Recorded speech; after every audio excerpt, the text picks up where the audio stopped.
আজকে বেঁকে নদীর অবস্থাটা খুবই খারাপ। তো ভিডিওটা সবাই দেখতে থাকুন কুন্তির বাড়ি। হ্যালো গাইজ, সবাই কেমন আছেন? আশা করি সবাই ভালো আছেন। বেঁকে নদীর দেখবার নিয়ে গেলাম। বেঁকে নদীর অবস্থা মানে খুবই খারাপ, মানে এটার কোন জানা কীরকম খারাপ। তো আইলে এবার সবাই দিশা পাইতেন। বেকির বাড়ি মনে করুন যে বেকির বাড়িতে যেটা মানুষ থাকে সব কিন্তু অসহায় মানুষগুলো থাকে। এই অসহায় মানুষের এই মারি চারিগুলো যদি নদীতে ভেঙে নিয়ে যায় কীরকম খারাপ লাগবে মানে।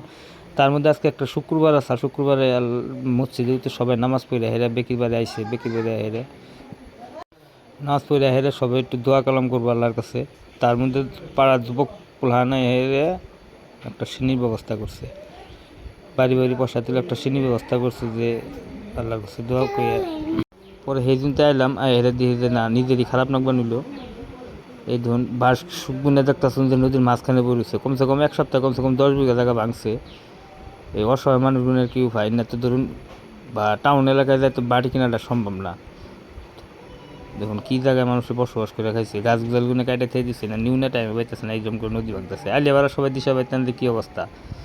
তো সবাই একটা আশা করি সবাই ভিডিওটা একটু বেশি বেশি করে শেয়ার করে দিবেন, জানি আমার আসাম সরকারে জানে কিবা একটা ব্যবস্থা যদি করে।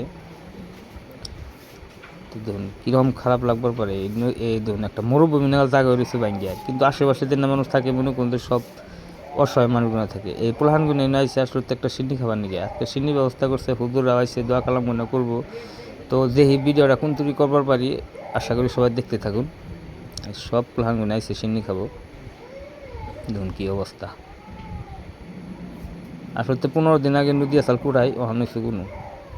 তো যারা তো ধরুন এই ক্ষেতগুলো গোনা করছে মানুষের কাইটাও নিয়ে হারা হারতেছে না, এত অবস্থা। পাট গুনা বুনছে কাইটা নিয়ে হারা হারতেছে না, এইরকম অবস্থা খারাপ হয়ে গেছে। তো আশা করি সবাই আর একটা আশা করি ভিডিওটা একটু বেশি বেশি করে শেয়ার করে দেবেন। আজকে ব্লগটা এই তৈরি করে শেষ করলাম।